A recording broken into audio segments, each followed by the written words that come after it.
చూస్తుండగానే కాలచక్రంలో 4 సంవత్సరాలు గడిచిపోయాయి. క్షేత్రజ్ఞ జీవితంలో అనూహ్యమైన మార్పులు సంభవించాయి. ఆ మార్పులు తన జీవితంలోకి భార్య అడుగుపెట్టిన వేళ విశేషమే అనుకున్నాడు. అతనికి ఉద్యోగరీత్యా ఎన్నో కీర్తి ప్రతిష్టలు రావడం, తన మామగారి మరణానంతరం సిగ్మా అడ్వర్టైజింగ్ కంపెనీ మేనేజింగ్ డైరెక్టర్గా క్షేత్రజ్ఞే వ్యవహరించడం జరిగాయి.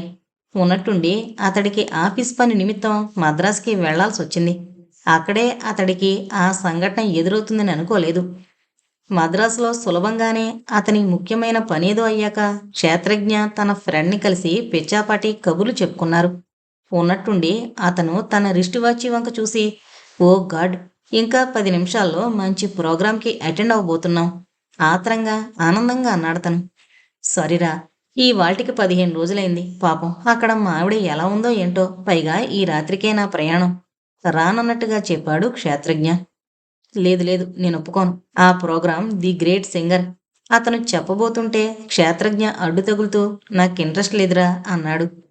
నువ్వు వెళ్ళేది రాత్రికి కదా, 2 గంటల్లో ఈ ప్రోగ్రాం అయిపోతుంది. అయినా అందాక నువ్వు ఒక్కడవే ఏం చేస్తావు? ఇంకేం మాట్లాడకుండా నాతో బయలుదేరు, ఆజ్ఞ జారీ చేస్తున్నట్లుగా అన్నాడతను. తప్పదన్నట్లుగా బయలుదేరాడు క్షేత్రజ్ఞ. 2 నిమిషాల్లో ఆడిటోరియంలో ఉన్నారు. స్టేజిపై ఎవరో ఉపన్యసిస్తున్నారు. అదేమీ క్షేత్రజ్ఞ వినిపించుకోలేదు. అతని మనసంతా నిషాపైనే ఉంది. ప్రేక్షకులంతా చప్పట్లు చెరుస్తున్నారు. అతను తలెత్తి నెమ్మదిగా స్టేజి వైపు చూశాడు. అంతే, శ్రీప్రియ. విభ్రాంతితో విస్మయంతో ఆమెని చూస్తుండిపోయాడు రెప్పార్పకుండా. అంటే తనొచ్చింది శ్రీప్రియ ప్రోగ్రాం కన్నమాట. ఆమె ఏదో పాడుతూనే ఉంది. ప్రేక్షకులంతా పారవస్యంగా తలలూపుతున్నారు. కానీ అతడికి ది గ్రేట్ సింగర్గా కాకుండా ఒకప్పటి శ్రీప్రియలా అల్లరిగా మాట్లాడి తనను ఉడికించే ప్రియులా, ప్రతి చిన్న విషయానికి చిన్నపిల్లలా ఏడ్చేసే చిలిపి ప్రియులా కదలాడిందామె.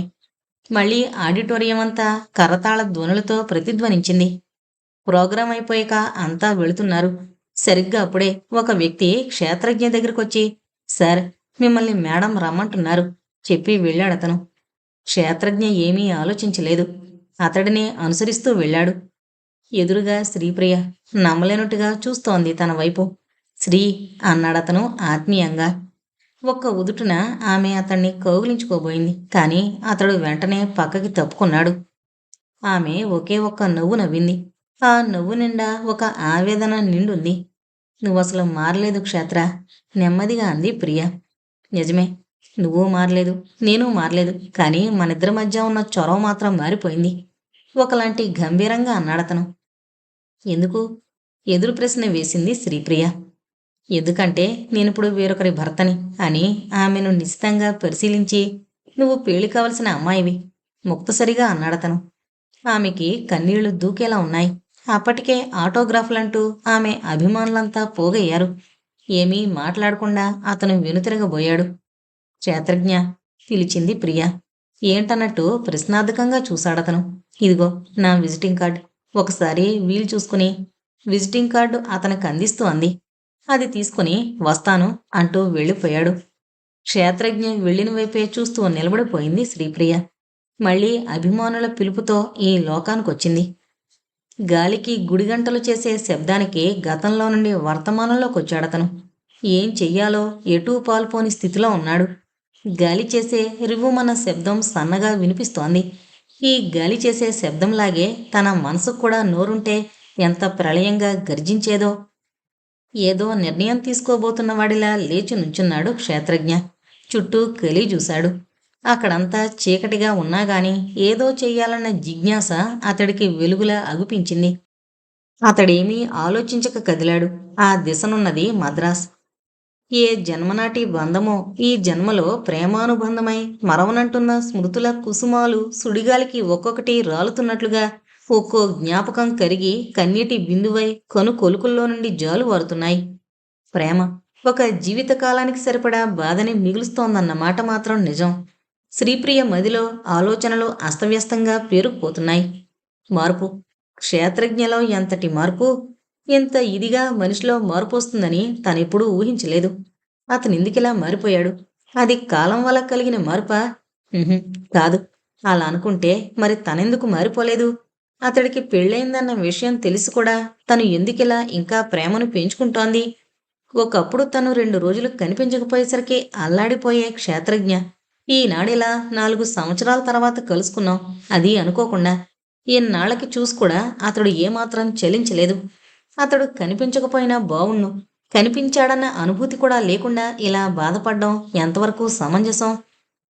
అసలు క్షేత్రజ్ఞ తనని నిజంగానే మరిచిపోయాడా? లేక నటిస్తున్నాడా? పోనీ ఏదో ఎంజాయ్ చేయడానికైనా తనతో ప్రేమిస్తున్నట్లు నటించాడనుకుంటే అదీ కాదు. ఎట్టి పరిస్థితుల్లో కానే కాదు. ఎందుకంటే అతడా రోజు తీరా ఆ సమయానికే తప్పుకున్నాడు. అక్కడే తెలిసింది అతడి మహోన్నత వ్యక్తిత్వం. వివాహం పవిత్రత అంటూ ఏదో లెక్చర్ ఇచ్చాడు. కానీ అతడు చెప్పింది ఆ రోజు వింటే ఎందుకో వాస్తవానికి చాలా దూరంగా ఉన్నాయనిపించింది ఆయన మాటలు. పవిత్రత అంట, బోడి పవిత్రత. ఈ కాలంలో అదెప్పుడో మరుగున పడింది. భార్య కన్నుగప్పి భర్త బయట చేసే చాటుమాటు వ్యవహారాల్లో ఉందా పవిత్రత? పెళ్లి కాకముందే మోడర్న్ యుగమంటూ అన్ని అనుభవాలు చెవిచూసి అబార్షన్లు చేయించుకుని కన్నెపిల్ల ముసుగేసుకుంటున్న అమ్మాయిల్లో ఉందా పవిత్రత? మొగుడుండగానే పక్కింటి అబ్బాయితోనో మాజీ ప్రియుడితోనో రొమాన్స్ నడిపి పతివ్రత శిరోమణుల్లా చలామణి అవుతున్న మహిళల్లో ఉందా పవిత్రత? ఏది పవిత్రత? ఇవన్నీ సమాజం గుర్తించి కూడా వదిలేస్తున్నట్టేగా. ఎప్పుడో చిన్నప్పుడు తన తెలుగు పాఠంలో ప్రవరాఖ్యుడి గురించి టీచర్ చెబితే విన్నట్టు గుర్తు. కానీ ఇప్పుడు క్షేత్రజ్ఞ రూపంలో అతడు ప్రత్యక్షమయ్యాడు అనిపిస్తోంది. ఎంత కాదనుకున్నా ఒకనాటి అతడి అల్లరి మాటలు చేతలు గుర్తుకొస్తున్నాయి. కాదు కాదు, అవి మధురానుభూతులుగా తన ఎదలోతుల్లో భద్రంగా దాచుకుని ఒక్కొక్క దాన్ని నెమరు వేసుకుంటుంది. ఎందుకంటే జరిగిపోయినవి జారిపోయినవి ఎన్నడూ తిరిగి పొందలేముగా. కానీ ఎక్కడో ఆశ అతడు రాకపోతాడా అని. తప్పకుండా వస్తాడు. తన కోసం, కేవలం తన ప్రేమ కోసం తప్పకుండా వస్తాడు. చెక్కిలికి ఏదో చల్లగా తగిలితే తల తిప్పి చూసింది శ్రీప్రియ. కన్నీళ్లతో దిండంతా తడిసిపోయింది. ఆకాశాన్ని ఆహ్లాదంగా మేఘాలు ఆచ్ఛాదిస్తున్నాయి. అలసిపోయినట్లుగా ఉదయభానుడు ఈ రోజుకు అస్తమిస్తూ వీడుకోలుగా నీటిని ముద్దు పెట్టుకుంటూ సెలవు తీసుకుంటున్నాడు. చిలిపి వయసు చేసే అల్లరిలా అలలు అస్తవ్యస్తంగా ఉవ్వెత్తున ఎగిసిపడుతున్నాయి. అందమైన జంటలతో బీచంతా చూడముచ్చటగా ఆహ్లాదంగా ఉంది. ఒక పక్కన ఒంటరిగా మోకాళ్లపై గెడ్డాన్ని ఆంచి ఏదో ఆలోచిస్తూ కూర్చుంది నిషాదీప్తి. గాలికి కురులు అల్లరిగా ఆమె వదనాన్ని ముద్దు పెట్టుకుంటున్నాయి. ఆమె ఆలోచనలన్నీ భర్త చుట్టూ తిరుగుతున్నాయి. అతడు క్యాంపుకని వెళ్ళి దాదాపు 20 రోజులు కావస్తున్నాయి. అయినా జాడలేదు. అసలు పెళ్ళమ్మనది ఒకతుందని బయటికెళితే గుర్తుంటేగా రావడానికి. అవతల ఎవరితోనో కులుకుతుంటాడంతే. అదే విషయం తనతో చెప్పచ్చుగా. తను సంతోషిస్తుంది. ఎందుకంటే ఏడవడానికి తను అందరిలాంటిదాన్ని కాదుగా. తను కూడా ఎంచక్కా ఎంజాయ్ చేస్తూనే ఉన్నానుగా. అలా ఆలోచిస్తూనే ఆమె మెళ్ళో ఉన్న తాళిబొట్టు చేతికి తగిలింది. ఒక క్షణం దాన్ని చూసి చిన్నగా నవ్వి, నిన్ను చూస్తే జాలేస్తోంది అని తనలో తానే అనుకుంది నిషాదీప్తి. ఇన్ని జంటలను చూస్తుంటే ఎందుకో ఈ సమయంలో తన భర్త కూడా ఉంటే బావుండనిపించింది. ఇంతలో ఎవరో ఒక జంట ఇటువైపుగా వస్తున్నట్టు అనిపించింది. అతను బాగా పరిచయం ఉన్నవాళ్లా ఉన్నాడు. ఓ విలాస్. తమ కాలేజీ రోజుల్లో ఇతడు ఒక బాయ్ ఫ్రెండే. చాలా చిలిపివాడు. రొమాంటిక్ నేచర్ గలవాడు. ఆ రోజుల్లో తామిద్దరూ ఎంతో ఎంజాయ్ చేసేవారు. అతడు అచ్చు అప్పట్లానే ఉన్నాడు. కాస్త లావయ్యాడేమో అంతే.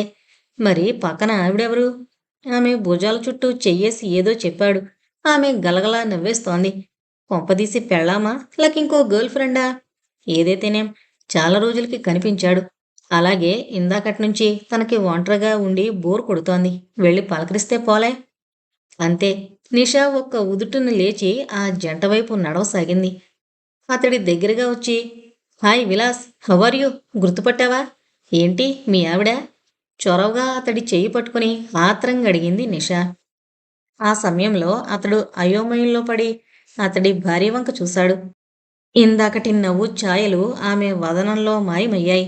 ఉక్రోషం, అనుమానం రెండూ మిళితమైన చూపొకటి అతడి వంక విసిరింది. అతడు తొట్రుపాటుతో, నా పేరు మీకెలా తెలుసు? అయినా అసలు మీరెవరు?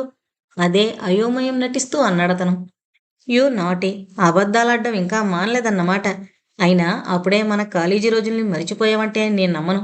క్లాసులో నువ్వు చేసే ఆకతాయి పనులు, ఆ అమ్మాయిల్ని వెరైటీగా వల్లో వేసుకోవడం, యూనో ఒకసారి క్లాస్ రూమ్లో తెలుగు క్లాసులో బుక్ లోపల సెక్స్ బుక్ చదువుతూ మన పిలక మాస్టరీ చేతికి రెడ్ హ్యాండెడ్గా కొట్టుబడ్డావు. ఆ తర్వాత ఆ బుక్లో నువ్వు చదివిన థీరీని ప్రాక్టికల్గా ఇద్దరం ట్రై చేశాం. సర్లే, అది వేరే విషయం గాని, ఇంతకీ నేను గుర్తొచ్చానా లేదా ఇప్పటికైనా? రెట్టించి అడిగింది నిషా. ఆమె అలా అన్ని విషయాలు తడబడకుండా కళ్ళకు కట్టినట్లు చెప్పేస్తుంటే, ఆ రోజు తెలుగు మాస్టర్కి దొరికిపోయినట్లుగా ఈరోజు భార్య కూడా దొరికిపోతానేమో అని మనసులో అనుకుని, ఏయ్, అసలు నీకేమైనా పిచ్చి పట్టిందా?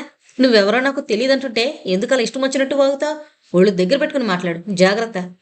కోపంగాని భార్యను తీసుకుని అక్కడి నుంచి చెరచెర కదిలిపోయాడు.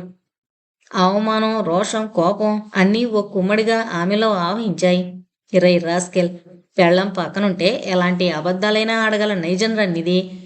మనిషి ఎప్పుడైనా ఫ్రాంక్గా ఉండాలరా. నేను పిచ్చిదానిలా కనిపిస్తున్నానా నీకు?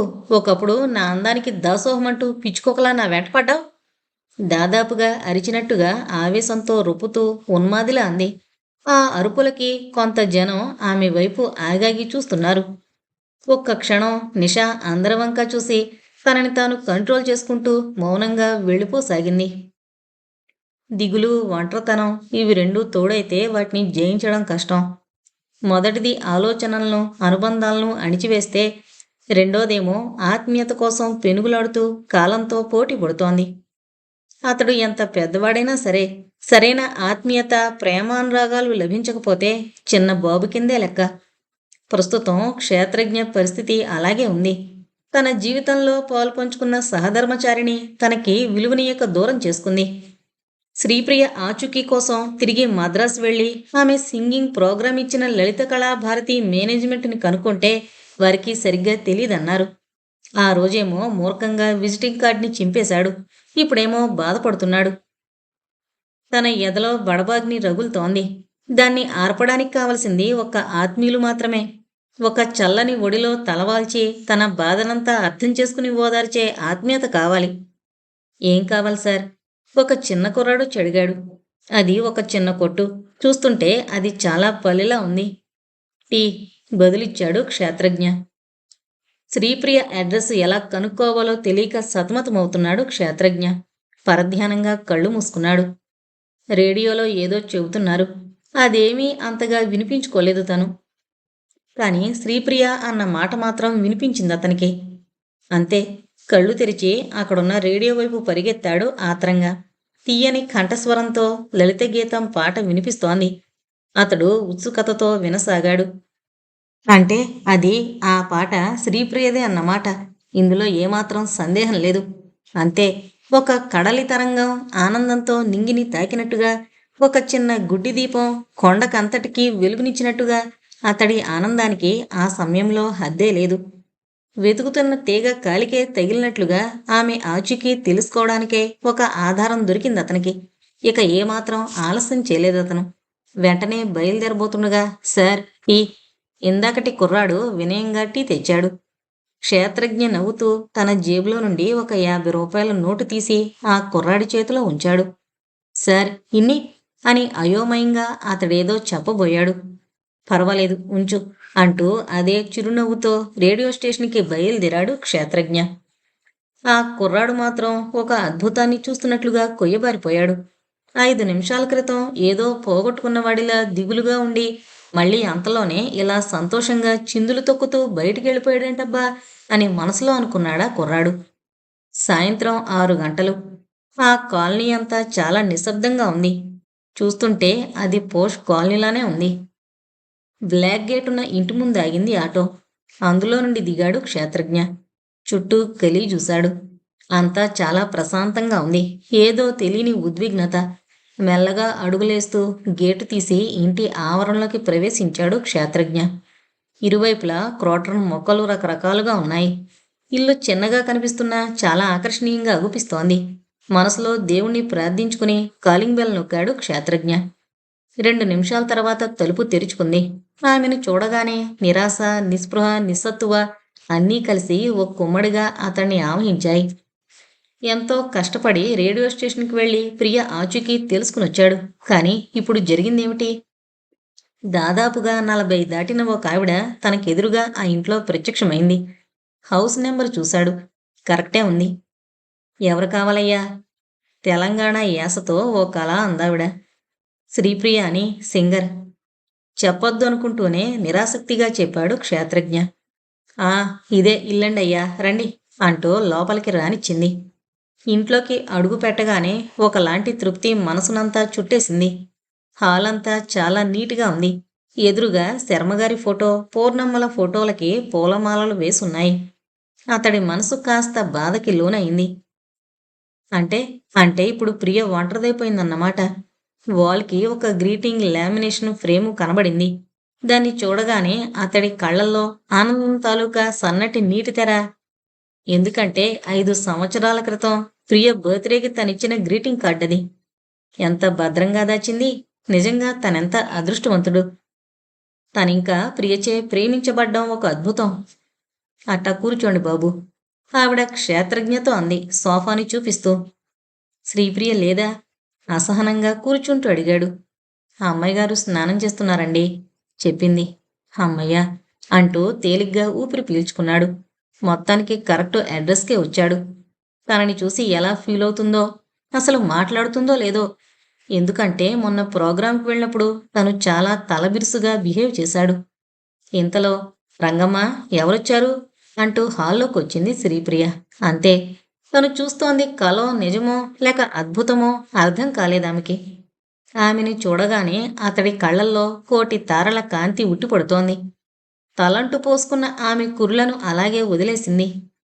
ఒక్కొక్క నీటి బిందువు జాలు వారుతోంది. అప్పుడే కడిగిన ముత్యంలా ఉంది. గ్రీన్ కలర్ కాటన్ చీరలో చాలా స్నిగ్ధంగా ఉంది. మనిషికి అతి దుఃఖంలోనూ అతి సంతోషంలోనూ కూడా ఏం మాట్లాడాలో తోచదు. ఇద్దరి పరిస్థితి దాదాపుగా అలాంటిదే. కానీ ముందుగా ఆమె తేరుకుంది. ఎందుకంటే అతడొస్తాడని ముందుగానే ఊహించుకుంది. ఎలా ఉన్నావు క్షేత్ర? ఆత్మీయంగా అడిగింది శ్రీప్రియ. ఉన్నాను బ్రతికే. ఆమెని రెప్పవాల్చకుండా చూస్తూ అన్నాడతను. కానీ అతనిలో విషాద ఛాయల్ని ఆమె గమనించకపోలేదు. కానీ ఆమె ఏమైంది, ఎందుకలా ఉన్నావు అని అప్పుడే అడగలేదు. ఎందుకంటే అడగాల్సిన సందర్భం ఇది కాదు కనుక. రంగమ్మ, నువ్వింటికెళ్ళిపో పనావిడితో అంది శ్రీప్రియ. గుర్తుకు రాకపోవడానికి మర్చిపోతేగా అంతే నెమ్మదిగా సమాధానమిచ్చాడతను. మరి కాసేపు ఇద్దరి మధ్య నిశ్శబ్దం. దాన్ని ఛేదిస్తూ అన్నాడతను. శ్రీ, నువ్వింకా పెళ్లి చేసుకోలేదా? నాకున్నది ఒకటే మనసు, అది కేవలం ఒకరికే సొంతం విసురుగా అందామె. ఆమె అన్న మాటలు అతడి మనసుకు శూలాల్లా గుచ్చుకున్నాయి. మాటలు బాగా నేర్చావే నవ్వుతూ అన్నాడతను.